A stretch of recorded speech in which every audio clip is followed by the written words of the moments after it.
Hi guys, this is your last book talk before the book bloom. It is on Thursday the 31st at 7. Make sure you drop off your books to me and I will give you your tickets. And if you're bringing a parent, remember to bring a book for them in too, and I'll give them a ticket as well.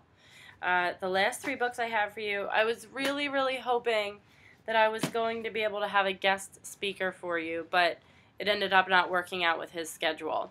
I really wanted Mr. Rhodes to come talk to you about Band of Brothers by Stephen Ambrose, because he was the one that actually recommended that I get this book for you.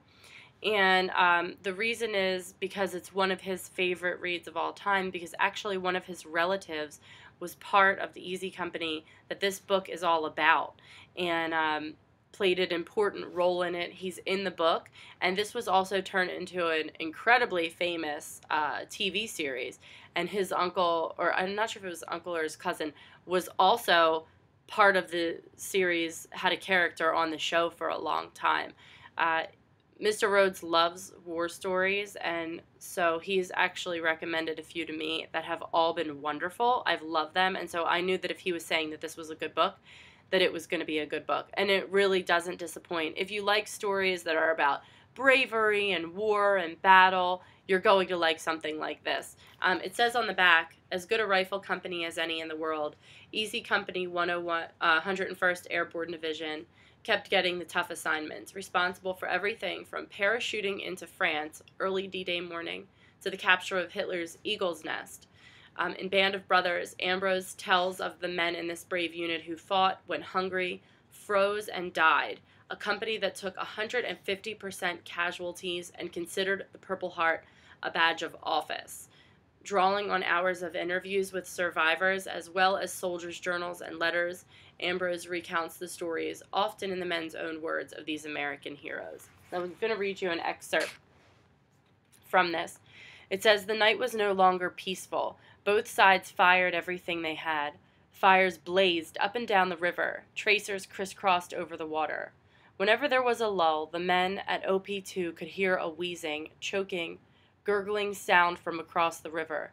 The wounded German soldier, abandoned by the patrol, had been shot in the lungs. Webster and his buddies debated what to do.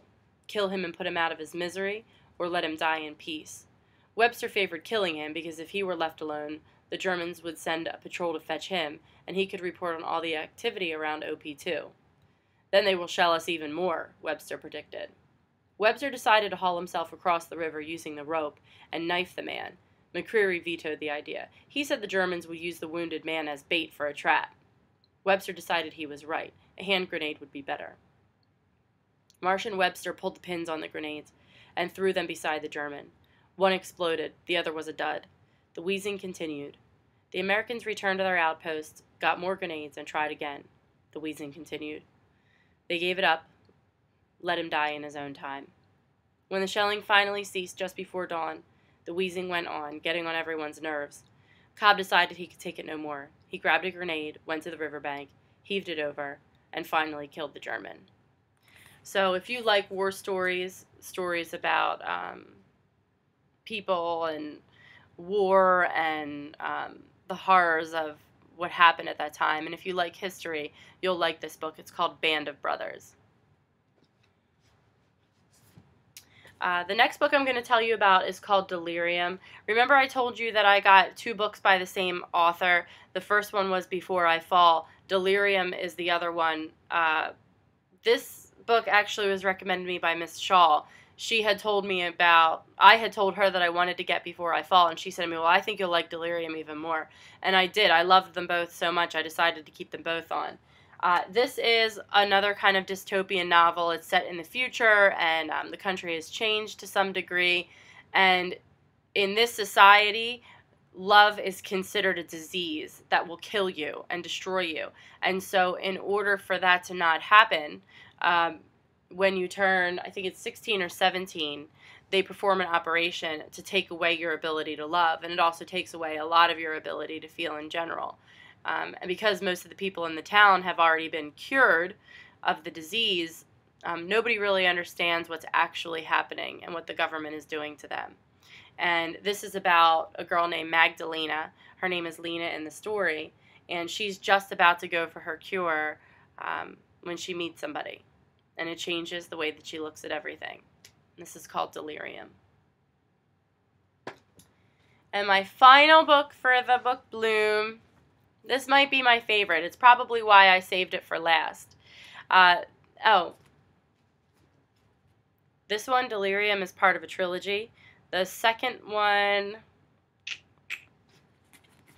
I think it's called Pandemonium.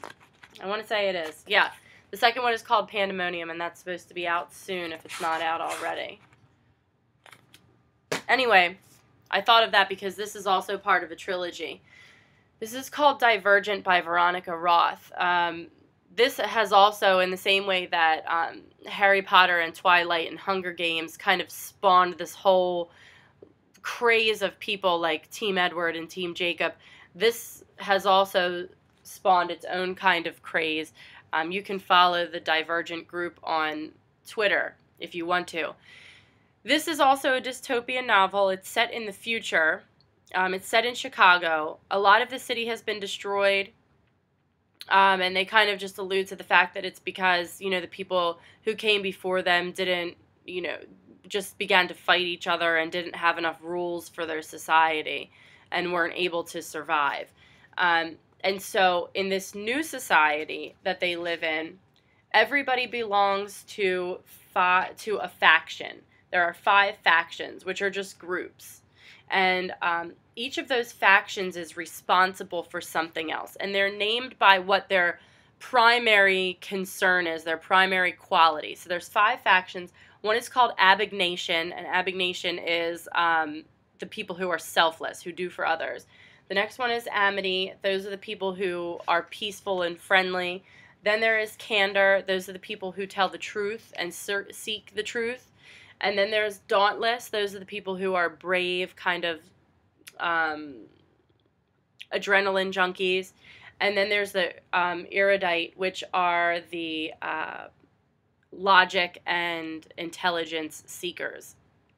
So, in this society, when a child turns 16 or 17, they take a test, and the test decides what faction they're going to become a member of. And for the main character in this book, oh, her name just went out of my head. Oh, Beatrice. For the main character, Beatrice, when she takes the test, something odd happens. She actually can choose. She's something that's considered divergent. And I'm not going to tell you what she chooses because I think that ruins a big part of the book for you. But the fact that Beatrice is considered what they call a divergent, meaning that she could belong to a couple different factions, makes her incredibly dangerous. And the people who are high up in the government don't want her to learn about what she's capable of doing. But she begins to find out that there's a lot more to the society than what she thought. And with the help of a young man she meets, they begin uncovering some really frightening things.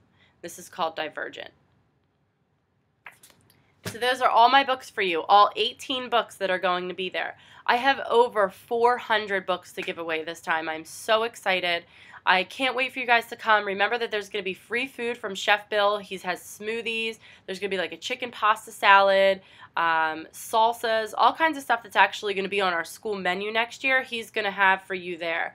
And there will be other like free giveaway stuff as well. So I'm really hoping you come. I can't wait to see you guys on Thursday. This is my favorite thing that I do by far all year. I can't wait to get these books into your hands. So please come if you can. All right? Thanks, guys. See you Thursday.